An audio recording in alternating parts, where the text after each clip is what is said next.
Ce journal à l'autre bout de la planète, en Chine, en quête d'un ancien royaume mystérieux.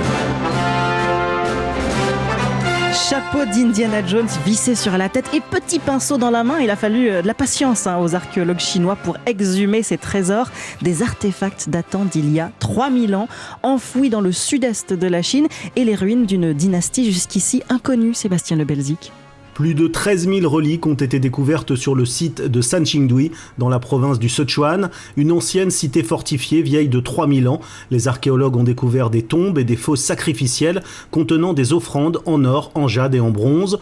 Li Raichao est le responsable des fouilles sur place. La particularité des fosses que nous avons découvertes est qu'elles contiennent de très nombreuses pièces. Certaines sont vraiment minuscules.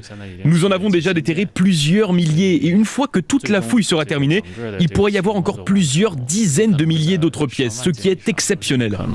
Des masques et des sculptures pour l'essentiel, qui lèvent le voile sur un ancien royaume, celui des rois Shu, dont l'artisanat et les influences culturelles étaient très différentes de ceux du reste de la Chine. Il n'existe aucune trace écrite de cette civilisation apparue il y a 4500 ans et qui a prospéré en marge de l'ethnie Han, aujourd'hui dominante en Chine. Son existence viendrait donc conforter la thèse d'une civilisation chinoise aux origines multiples. Jusque-là, les historiens pensaient que le fleuve Jaune était le seul berceau de l'Empire du Milieu. À Pékin, Sébastien Le Belzic, Europe 1.